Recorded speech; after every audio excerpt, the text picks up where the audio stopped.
The following recording is a production of Kickin' Out at 2 in conjunction with the Retromania Pro Wrestling Podcast Network and is intended for private use only. For more information, head on over to facebook.com/Kickin' Out at 2 or our Twitter handle @Kickin' Out 2, along with searching Retromania with a W on any and all podcast platforms available to listen to archive shows such as this and all the great content of the Retromania Pro Wrestling Podcast Network. Evergreen content at your fingertips anytime at your listening pleasure. And with that being said, we thank you for listening and hope you enjoy the show.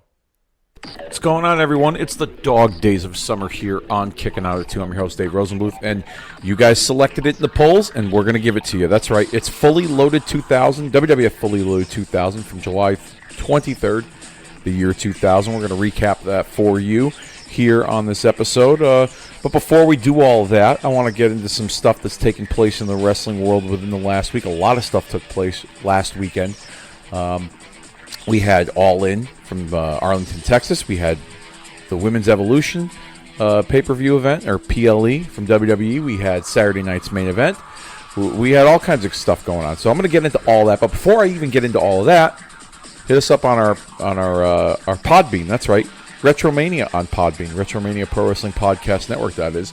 You'll find this show, all kinds of other great content as well over there by searching Retromania with a W.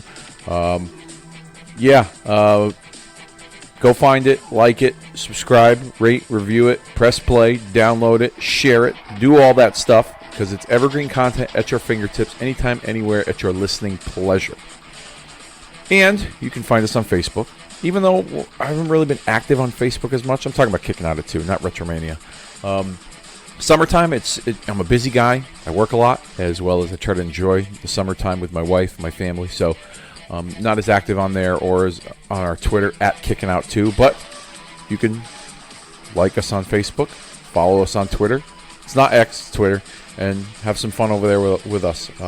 Usually, if I'm home. If I'm not working during the PLEs, the pay-per-views, I like to, comment on them live as it's taking place, so you can have some fun with me over there. If I'll be at SummerSlam, so I'm gonna, you can follow us on Twitter, and I'm gonna be at SummerSlam in MetLife in New Jersey in a couple of weeks. So I'll be live tweeting there, so we can have some fun over there. You can check it out.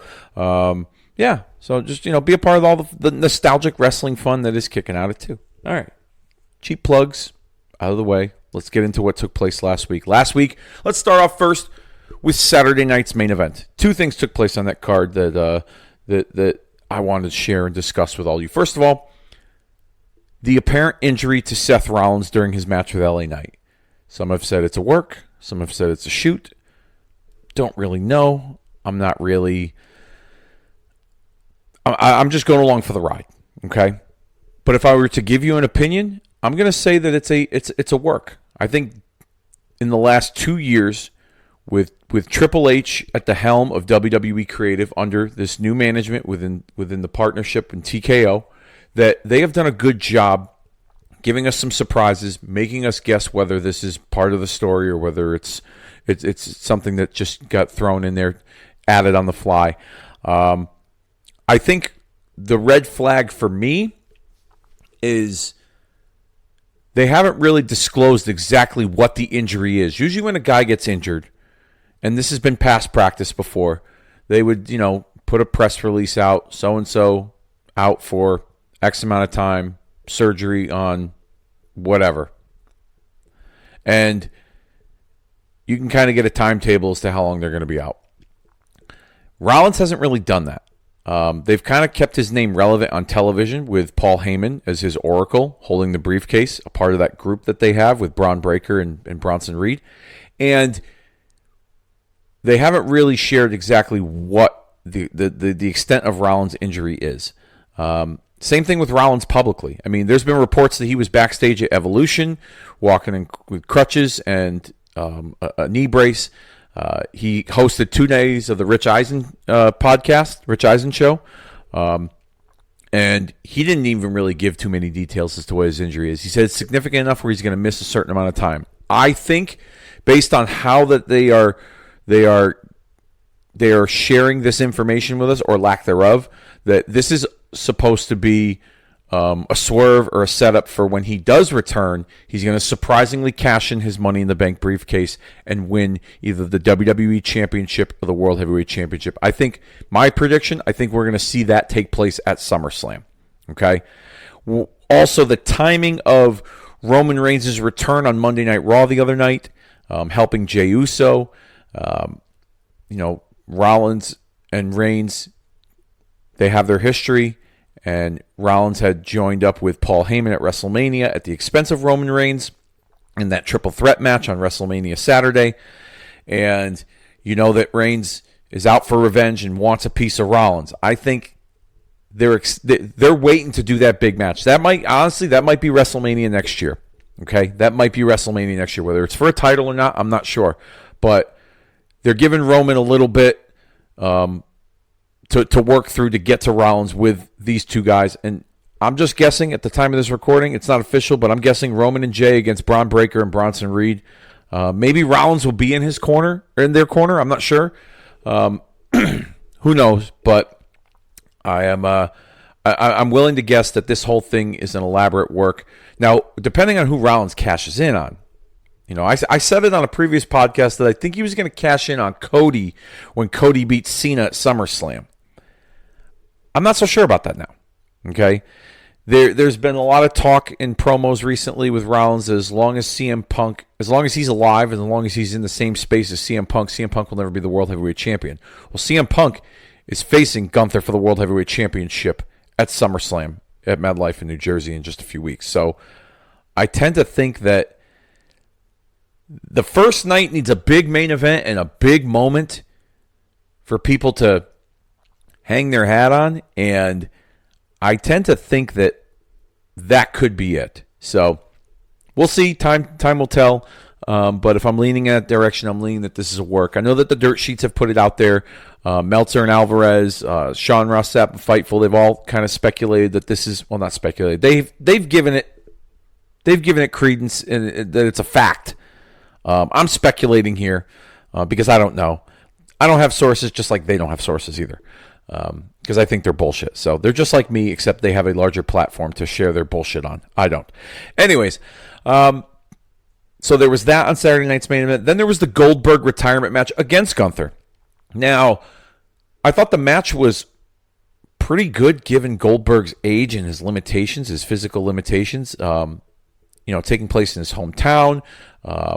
Up against Gunther for the World Heavyweight Championship. There was a little backstory with the angle that took place at Bad Blood back in October. I thought, for what it wasn't an embarrassment. I'll say that. But what I was disappointed of out of all of it was the comments that Goldberg made on Ariel Helwani's podcast, where he talked about how his retirement speech got cut off and they wouldn't do that to Undertaker or John Cena. And there was lack of build with 3 weeks. And I could understand his frustration. And he even said something about, he goes, I got 2 weeks and then, I'm going to share everything that went down from how this idea was brought up, the inception, all the way up until the very end. And so it sounds like he's going to be on some platform, whether he does it on social media or through a podcast. He's going to share his displeasure for this last run with WWE. Now, I can understand his frustration of the lack of buildup. I thought 3 weeks was kind of bullshit, too. They started this angle in October at Bad Blood, and they kind of just left it there and left it open. And they only really gave it like 2 or 3 weeks worth of build. I thought that was kind of poor planning on WWE's part. They just kind of felt like they just kind of squeezed this in. Oh, by the way, Goldberg's going to retire, and he's going to wrestle for the world title. I can understand where he's coming from there. He wants something to hang his hat on, walking out the door, something significant. As far as the retirement speech getting cut off, that was NBC. That show took place on NBC in prime time. That was the network. That had nothing to do with WWE. So, WWE even uploaded the remainder of the speech on their social media platforms and got over 1 million views, if not more. So if Goldberg's going to blame somebody, he should be blaming the network, not WWE. Now, on the other end, and I'm not defending WWE, but they didn't have to give him a retirement match. Since, the few times he's come back, they've put him in, they've paid him a lot of money to wrestle very little, even though he really can't wrestle a whole lot given his age and his physical limitations. And they've spotlighted him on, big shows, whether it be the Saudi Arabia shows or a WrestleMania or a SummerSlam. So, they orchestrated this enough to do this in his hometown, fly in his family and friends. Yes, 3 weeks of build, not the greatest, but they still put some effort into it. They didn't have to do any of that. Nobody's guaranteed anything in the business. You're not guaranteed a retirement match, a great send-off, etc. So for him to have sour grapes over the network and the way it was planned, there's some understanding from it on my behalf, but at the same time, they didn't have to do any of that. They could have just said no, thank you. I guess according to Goldberg, in numerous interviews, he has stated that this was a favor.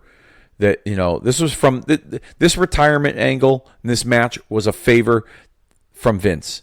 Vince had called him with like 2 or 3 weeks notice, wanted him to work Roman Reigns in Saudi Arabia in, I think it was Elimination Chamber 2022 in February, March of 22. And Goldberg agreed to do it after he just had COVID, apparently. And he was told that they would make it up to him with like a big retirement send-off. Well, he didn't get the big retirement send-off, but he got a retirement send-off. So it'd be interesting to hear his version of what took place, but it sounds like sour grapes to me. And, I've always been a big fan of, like, I want to see guys get a proper send-off or get a proper send-off the way that they want it. And I know this may not have been the way Goldberg wanted it, but they gave him some time. They gave him, a few weeks, and They did what they could with the time that they had allotted. So take it or leave it, dude. I mean, you got a nice big payday out of it. So just shut the fuck up and enjoy it. But I could also see him angling for maybe a retirement match in AEW. From what I understand, he had been, I think a few years ago, he had negotiated, or he was in talks with them for an appearance on their show. And I think that was set up through Sting, if I'm not mistaken. Or he had spoken to Sting, and Sting had spoken highly of how he had been treated by management and by Tony Khan. And Goldberg had expressed interest in doing something with them because of that. But, yeah, I could see this all being him angling for, a retirement on his terms. And, we'll see what happens there. But sour grapes, nonetheless. There's arguments to be made on both sides. It is what it is. At least it wasn't an embarrassment. So, moving on, you had the Evolution women's event take place, and I just watched it recently. I was working during all these events. I was working during this and Saturday Night's Main Event and Evolution, so I was getting updates when I was going on my break. But the one of the best PLEs of the year by far. The crowd was super into it. All the girls, they delivered. There was enthusiasm. There was energy that was unmatched. The main event with Rhea Ripley and Io Sky. I'm not a big on this whole, when fans chant "fight forever," but I could watch them fight forever. I could watch them wrestle each other thousands of times, and I wouldn't get bored with it. Those girls brought it. The Naomi cash-in I thought was a great touch. Everyone thought she was going to cash in on maybe Jade at SummerSlam if Jade were to beat Tiffany Stratton, but that wasn't the case. I think Naomi's very deserving of being the women's world champion. She's worked hard. She's had a strong following over the years. She left the company and went to do some work in TNA, came back, and she's reinvented herself a little bit. I think this is a fresh a fresh paint of coat, as they say, according to Bruce Pritchard, on her part with this Women's World Championship. So overall, I thought one of the best shows of the year by far. I put in there like that, Elimination Chamber, and even the Worlds Collide show. I thought that was a great show as well. So, Evolution, I would go check out that women's match, the main event, Ripley, Io Sky. Now they're going to have a match at SummerSlam, triple threat. That should be a lot of fun, too. Yeah, looking forward to that as well. As far as All In goes, now, I'm not the biggest AEW guy. I just haven't been really invested into their product in the last year and some change, maybe even more. But I saw some clips. I saw some videos from All In. So I thought, you know what, I'm going to check out at least the main event between Hangman Adam Page and Jon Moxley, the Texas Death Match for the world title.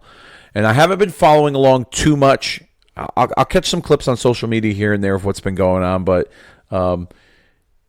it sounds like everything kind of culminated in this match when it came to this storyline of the Death Riders pairing up with the Bucks and the EVPs to kind of destroy AEW from within. And then you had, you know, the side story with Hangman looking for some sort of redemption after his failed short run with the world title, not to mention his issues with Swerve Strickland.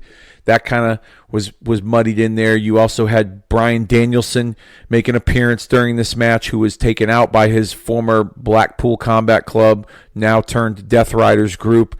Darby Allin, after he had spent, you know, an extended period of time off television trying to climb Mount Everest, he returned in this match. So there was all kinds of shenanigans. I thought it was a fun match. Very physical, bloody, brutal. It fit the Texas Deathmatch moniker and the billing. And I've always been a big Hangman Adam Page fan. I've liked his work. I think he's one of the I don't want to say pillars because that gets thrown around there a lot, but one of the flagships, the stalwarts of AEW, someone you can always rely on, who does a lot of great work both in the ring as well as his character and the effort he puts in. So I thought it was very well deserving. You know, you're going to have those AEW and WWE fans that are going to, you know, beef with each other over the product and whose show is better. I could really care less. If you don't like a certain show, don't watch it. And that's what I've been doing when it comes to AEW. I haven't really been watching because I just haven't been liking what they've been putting out. But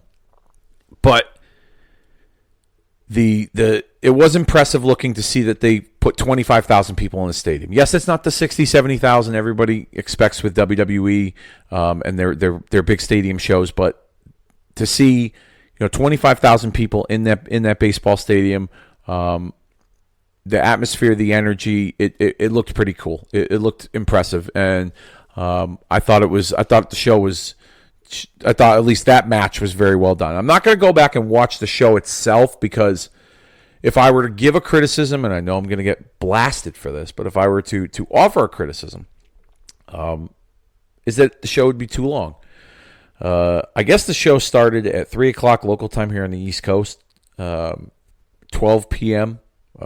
In Texas, and or maybe 1 p.m. in Texas. I'm not sure. Anyways, the show started at 3 o'clock in the afternoon here, and it didn't end till well into the first match of Saturday night's main event. So it went head-to-head with NXT's Great American Bash and WWE's Saturday night's main event. They had 9 matches on the card. Now, when I saw it was 9 matches, I was like, oh, okay, a good solid 3.5, 4 hours at the most for their biggest show of the year. But to go fucking 6 hours, I mean, that's like those marathon WrestleManias they used to have before they went to 2 nights.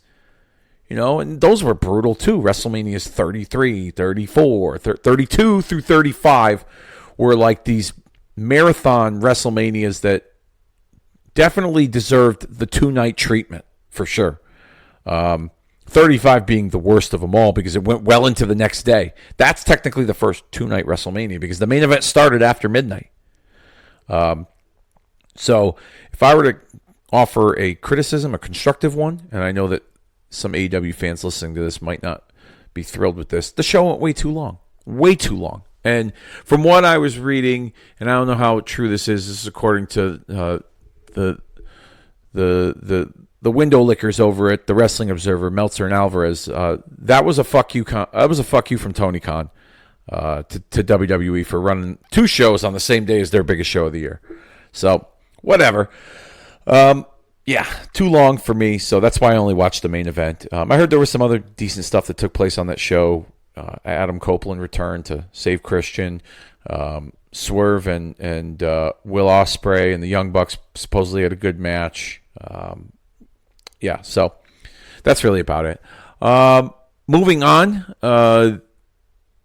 the trailer for the Netflix series Unreal that documents the behind-the-scenes process of WWE creative just came out. And I'm just going to say this to any Crybaby fans out there that had a problem with this trailer. Guess what? We're in a digital age in 2025 where, wrestling isn't the only thing that peeks behind the curtain, okay? There's television shows and movies that get documented, post-production of how the sausage was made, as they say. And for fans to sit there and say, oh, well, kayfabe's dead. Kayfabe's been dead for decades, okay? People need to shut the fuck up about kayfabe being dead, okay? You complain that you complain about the results of a show being leaked in a documentary form or how the sausage is made, but yet you complain about when you're watching that show in real time that the outcome of a certain match or a certain storyline didn't go in this direction because you read it on the internet prior to it taking place. Shut up. Shut the fuck up. Just enjoy the show or don't watch it at all. Okay? They've been doing documentaries about, behind the scenes stuff for years. Just stop. Your argument is not valid. Your complaint, your bitch, your moaning is not valid. You shouldn't have an opinion whatsoever when it comes to this subject. You don't want to watch it, don't watch it. That's fine with me. But most of you people out there, most of you fans out there that complain about this, you talk out of both sides of your fucking mouth. You don't want to know the magic behind it? That's fine. You don't have to watch it. But don't make it don't make it a poor experience for everyone else that might enjoy it. Okay? Moving on. Last subject. My early SummerSlam thoughts. We got a pretty loaded card so far, and we haven't, there's about 6 matches advertised so far in the card. John Cena and Cody Rhodes being the main event for the WWE Championship. Gunther and Punk for the world title. Randy Orton and country music star Jelly Roll against Drew McIntyre and Logan Paul. That's the pop culture mainstream media celebrity match of the card. What else has been advertised? Jade Cargill challenging Tiffany Stratton for the WWE Women's Championship, the Women's World Championship. Naomi defending against Io Sky and Rhea Ripley. It looks like I said earlier, we're going to get Roman Reigns and Jey Uso against Braun Breaker and Bronson Reed. Will we see a Seth Rollins appearance? Will he cash in on either of the championships? Who knows? Becky Lynch against Lyra Valkyrie for the Women's Intercontinental Championship. Oh, and on a side subject, Becky Lynch, Bayley, Lyra Valkyrie opened up Evolution. Great match. Great triple threat. Great story. Go check that match out as well. SummerSlam's looking pretty good so far. Now, I will say this. I'm going to offer a criticism to WWE. Breaking news here. Okay? If I were to offer a criticism to WWE, they've had too many events in a short span of time between Night of Champions, Saturday Night's Main Event, Evolution, and now SummerSlam. You're really only given about 3 weeks, 2 to 3 weeks to build up a 2-night SummerSlam, where WrestleMania had like 7 or 8 weeks to build up a 2-night show. So, I mean, I would have liked to have seen maybe one of these shows get eliminated on the way to SummerSlam. It's the first 2-night SummerSlam, so they're going to load the card up, but I just think it would have been nice if there was better pacing or better timing of the build up for some of these matches. But whatever. I'm still going to enjoy it. I'm going to go to the show. Me and my buddy from work, Sav, we're going to go to the show. We're going to have a good time. 2 nights of SummerSlam. Looking forward to it. My first SummerSlam. Been to a few WrestleManias. Been to a few Royal Rumbles. but never been to a SummerSlam, so this is going to be a lot of fun. Cardi B's hosting. I really could care less. So that'll probably be the time where I go get a T-shirt or go take a leak.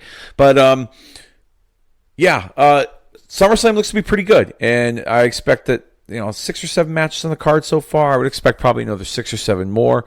I'm guessing you're going to have about 7 matches total on each night. Where does LA Knight fit in? Because he's been involved in this Seth Rollins thing. Is he going to have a match on the card?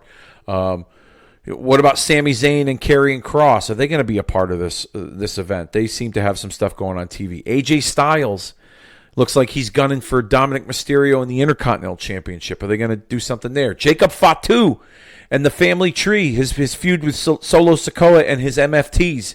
I could see them having some sort of interaction on the card as well. Tag teams, the Wyatt Sixes, the Street Profits, are they going to be on the show? What about the Raw World Tag Team titles? Women's Tag Team titles? I mean, there's plenty of spots open to see some of those folks get on the card. But as of right now, SummerSlam's looking pretty good. Looking forward to it. And I'll offer predictions, official predictions, at a later date when it comes to the first 2-night SummerSlam. So that being said, let's get into it, what we're here to talk about, and that is WWF Fully Loaded 2000 from the Reunion Arena in Dallas, Texas on July 23rd, 2000. Jim Ross and Jerry Lawler calling the action. Our first match was a 6-person intergender tag team match. The Hardy Boys and Lita taking on TNA and Trish Stratus, Test and Albert.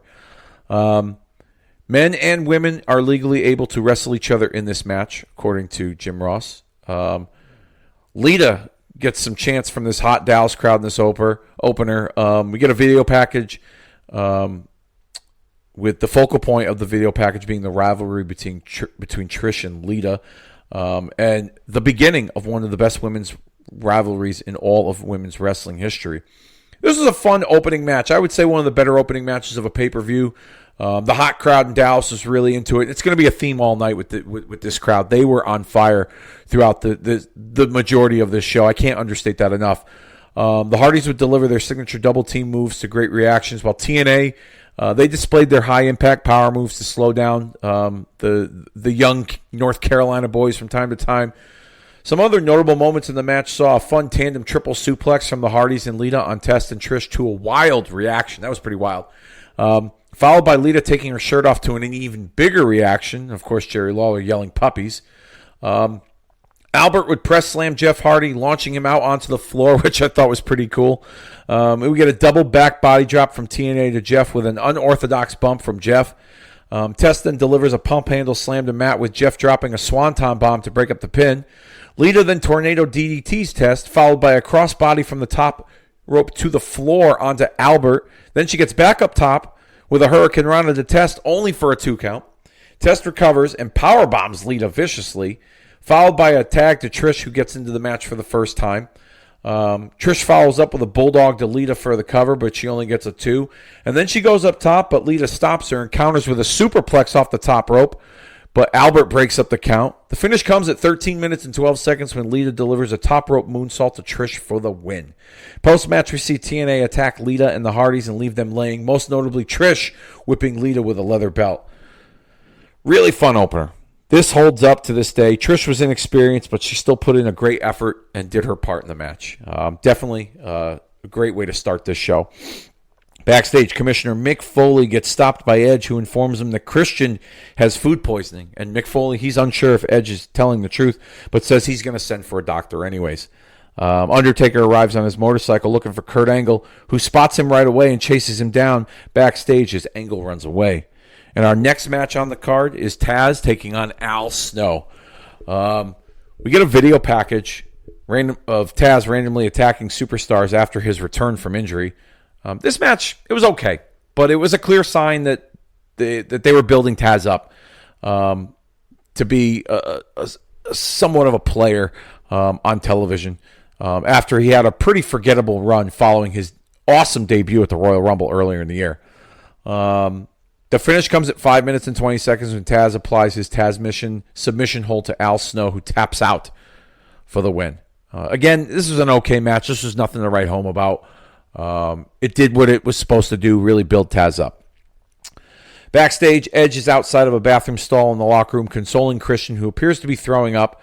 Christian then comes out of the stall, and he is seen by an EMT who checks on him and says that due to his condition, he's unable to compete. Foley then says he owes them an apology and leaves with the EMT. We also see Triple H and Stephanie backstage watching on as Harvey Whippleman arrives with flowers for Stephanie. Triple H questions where they're coming from. She thinks they were from him. Hunter opens up a card from one of the floral arrangements, and it's from Kurt Angle, who wishes Stephanie and Trips the best of luck in their match. It's true. It's true. Hunter questions why Kurt Angle is sending her flowers, and Stephanie doesn't know. This was the start of a fun angle that, in my opinion, didn't get the proper payoff with Triple H, Stephanie, and Kurt Angle, but I'll discuss that at a later date. Our third match on the card, Eddie Guerrero with China defending the World Wrestling Federation European Championship against Perry Saturn with Terry Reynolds. This was an attempt to give Saturn some importance by pairing him with Terry, as the other three Radicals, Benoit, Guerrero, and Malenko, seem to have developed individual stories of their own. Benoit kind of, moving up the ladder in the Intercontinental Championship scene with his matches with Jericho. He would main event this pay-per-view with The Rock. I'll get into that later. Eddie Guerrero's pairing with China as the European champion. Dean Malenko winning the Light Heavyweight Championship, and kind of developing almost like a gigolo kind of persona, the beginning stages of it. Kind of adding some personality to him, being a real ladies' man, if you will. This was their attempt to give Saturn something. There was good chemistry between these two guys. They have history with each other, wrestling each other from their WCW days, but you could tell the crowd was starting to slow down in terms of the reactions of the in-ring performance, which wasn't bad.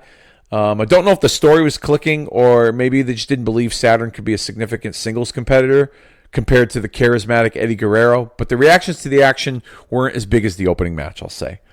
The finish comes at 8 minutes and 10 seconds when Saturn clotheslines China outside through the Spanish announcer's table.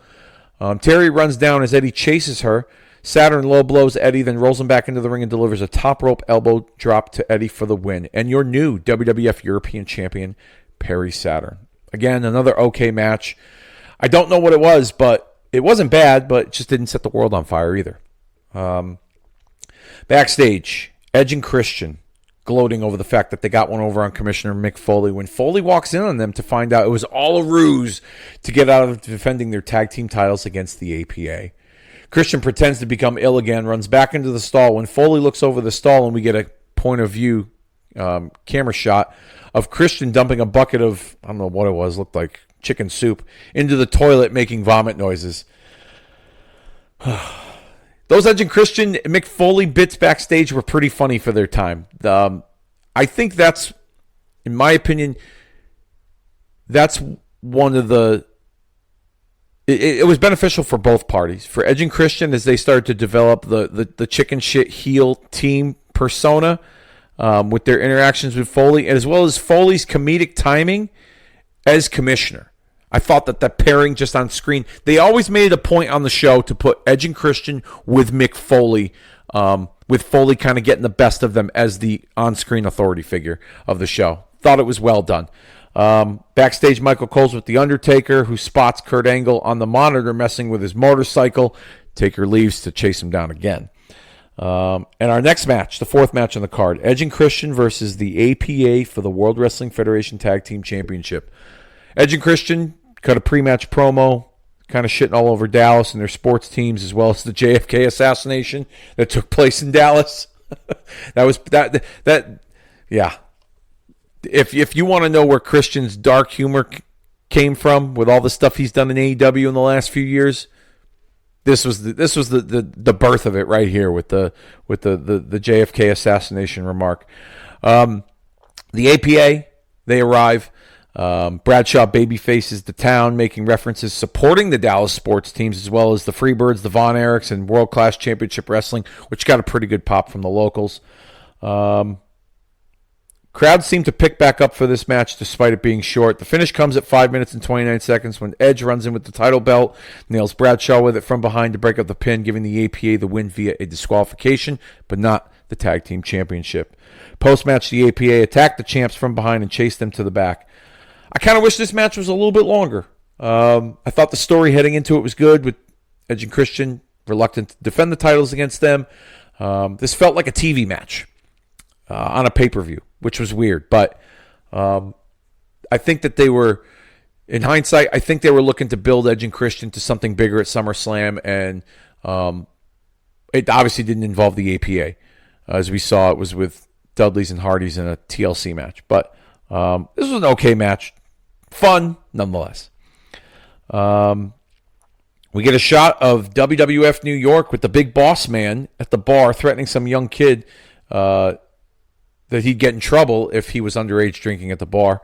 And then we see Triple H and Stephanie arguing again over the flowers that were allegedly sent by Kurt Angle. Steph tells Triple H to find Kurt if he's the one sending the flowers. Triple H ends up leaving. And then we see Kurt Angle being chased backstage by The Undertaker, who eventually nails him in the knee with a pipe wrench. Our fifth match, steel cage match for the Intercontinental Championship, Rikishi and Val Venus with Trish Stratus. This was a super fun match, but this match was clearly remembered for the finish at 14 minutes and 10 seconds that saw Rikishi do a splash off the top of the cage onto Val, Jimmy Snuka-like. A highlight reel moment for years to come. Rikishi would hurt his knee from that splash, but he would try to make it out of the cage, and he's met by Taz, who makes an appearance and nails Rikishi in the head with the ringside camera. Val would capitalize on covering him for the win, and still Intercontinental Champion Val Venus. Another notable moment in this match saw Lita make an appearance to get some revenge on Trish, whipped her with a leather belt and chased her off to the back.